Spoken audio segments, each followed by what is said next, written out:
Hello students आज हम लोग आईसीएसई बोर्ड का क्लास 10 का फर्स्ट चैप्टर पढ़ने जा रहे हैं जो कि बहुत ही इंपॉर्टेंट चैप्टर है। उसका नाम है जीएसटी। जीएसटी का फुल फॉर्म क्या है? Goods and services taxes. अब ये किस तरह का टैक्स है और इसकी क्या ज़रूरत पड़ गई? एक्चुअली में ये एक नेशन वाइड टैक्स है। It is a nation wide tax और it is an indirect tax. ये टैक्स नेशन वाइड टैक्स क्यों बनाया गया? क्या इससे पहले कोई टैक्स नहीं था हमारे सिस्टम में? यस, सिस्टम में टैक्स था। जैसे कोई प्रोडक्ट अगर हम किसी स्टेट में खरीदते थे तो उसका रेट ऑफ टैक्स अलग था।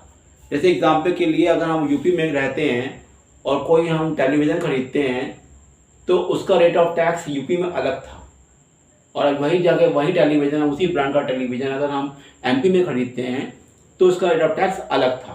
इसका मतलब क्या हुआ कि हर एक स्टेट अपने मनमाने ढंग से किसी प्रोडक्ट का कॉस्ट ले रहा था टैक्स को मिलाकर।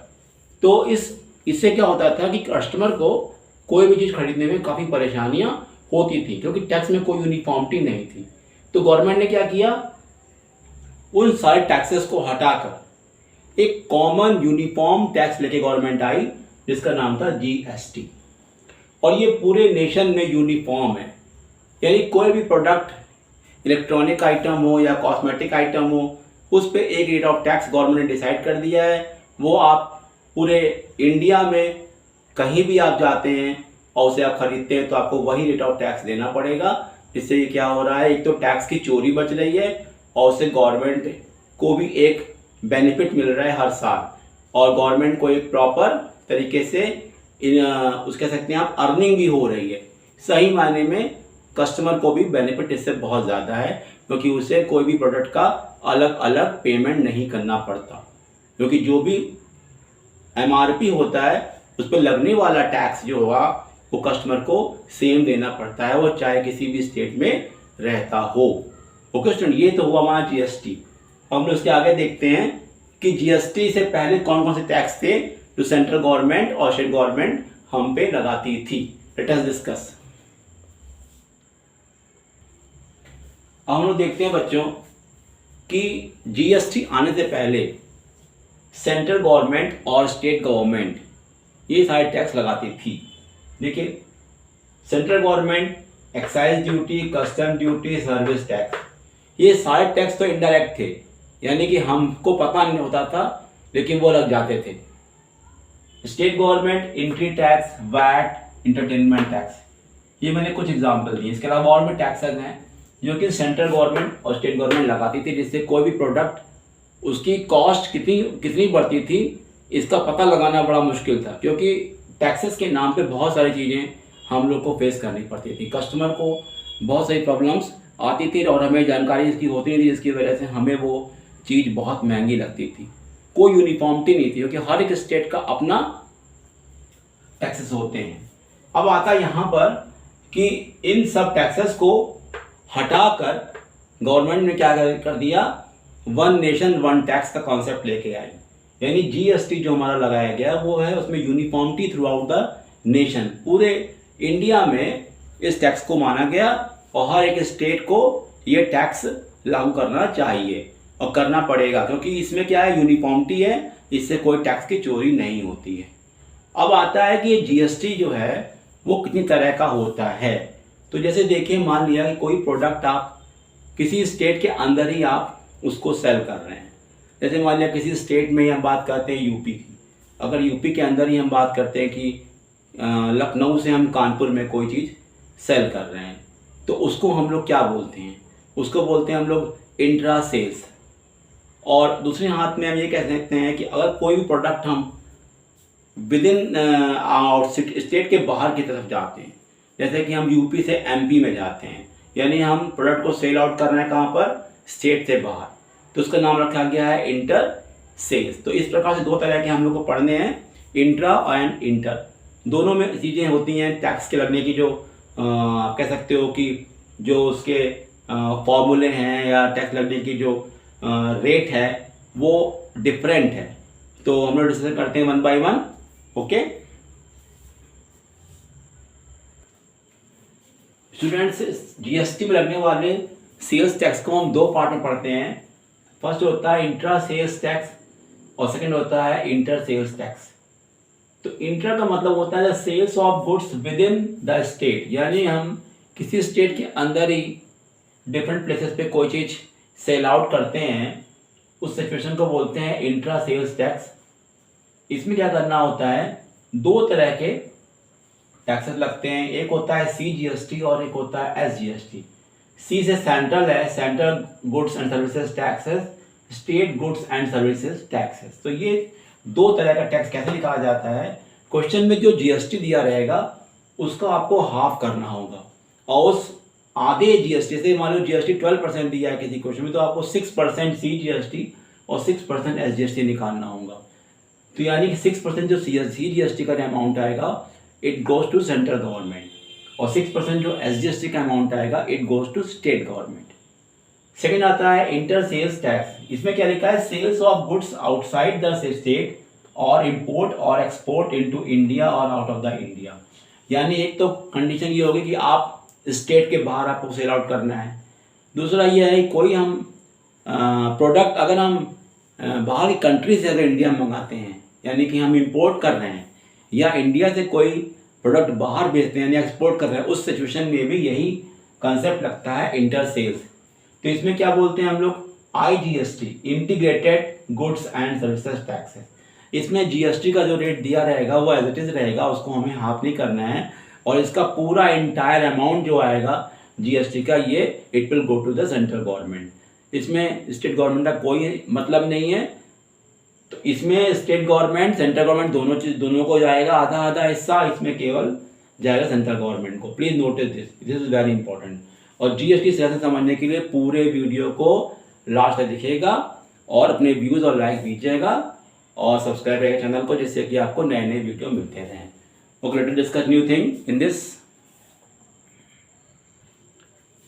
नाउ हमने एग्जांपल लिया है कि जैसे मान लिया कोई प्रोडक्ट है, वो डीलर A से डीलर B में जा रहा है और डीलर A मान लिया यूपी का है और डीलर B भी यूपी का है,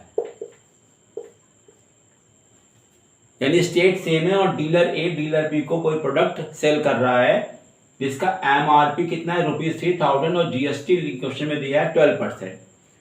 तो अब क्या करेंगे कि यहाँ पर हम CGST और SGST दोनों को निकालेंगे। तो CGST जो अब इसमें देखा जाए तो हम दिखा सकते हैं कि CGST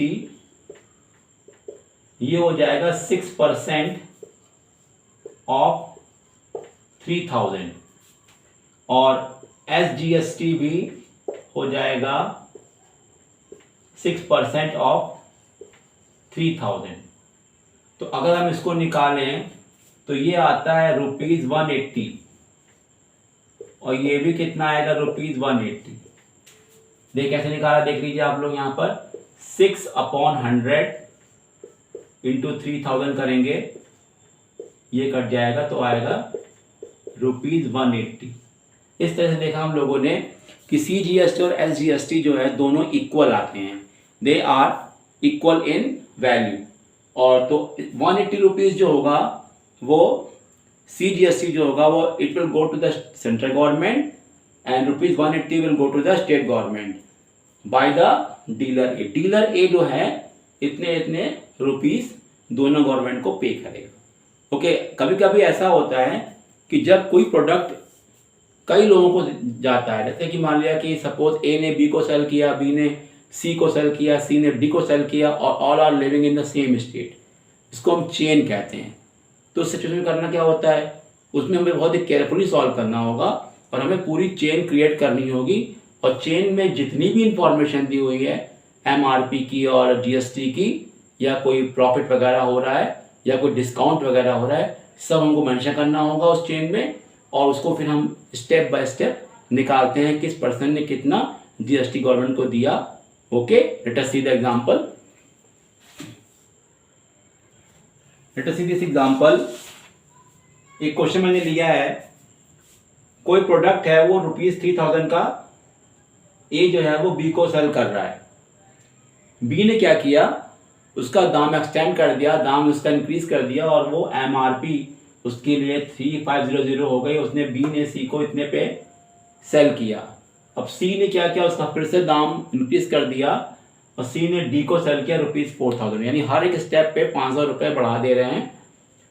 तो आपको पता होना चाहिए कि जो डी हमारा लास्ट पर्सन है उसके पास वो सामान महंगा हो जाएगा, क्योंकि एमआरपी तो बढ़ती जा रही है। लेकिन यहाँ पर क्या चीज़ यूनिफॉर्म है, वो है आपका जीएसटी। जीएसटी लिखा हुआ 12%। तो देखिए इसमें एक चीज़ समझिए, जो फर्स्ट पर्सन ए होता है उसके लिए तो आप डायरेक्टली निकाल लोगे CGST और SGST।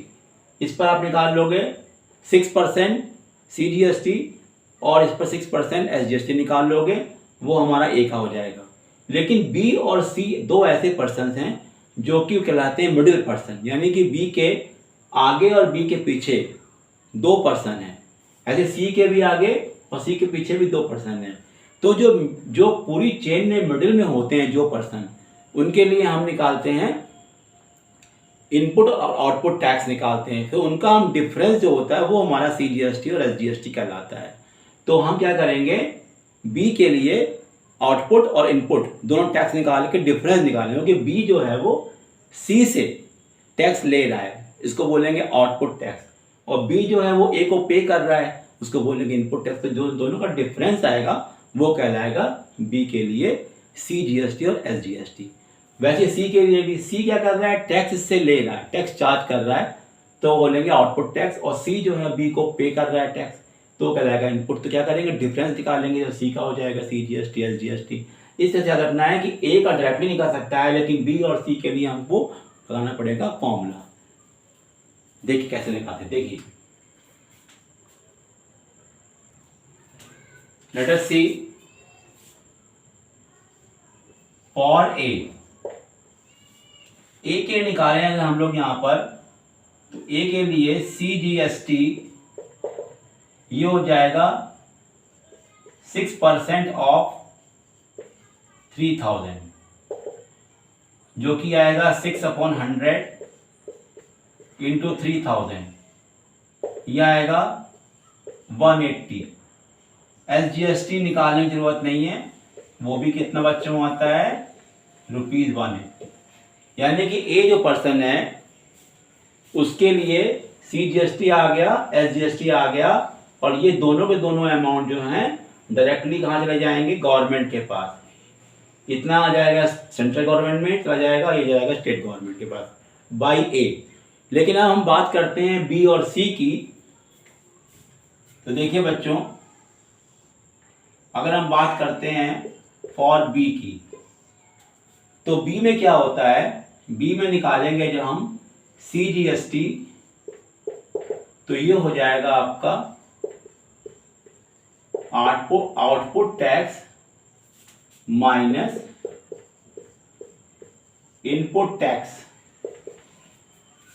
ठीक बच्चों, तो कैसे करते हैं, देखिए ये लिखा है बी जो है सी से ले रहा है आउटपुट, तो क्या करेंगे, ये लिखेंगे 6% of 3500 minus 6% of 3000,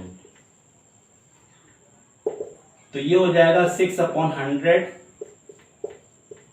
into this, 6/100 into this, 2 0 0 cut गए यहाँ पर, ये कितना आ गया, 6 5 जा 30, 6 3 जा 18, ये आ गया, और ये हमारा आया था 180, तो ये 0 आ गया, ये आ गया ₹30 जो आ गया वो CGST आ गया, और SGST भी हमें निकालना पड़ेगा, कितना आ जाएगा, ₹30।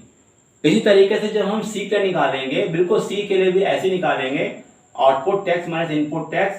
तो यहाँ क्या करेंगे, 6% ऑफ ₹4000 माइनस 6% ऑफ ₹3500।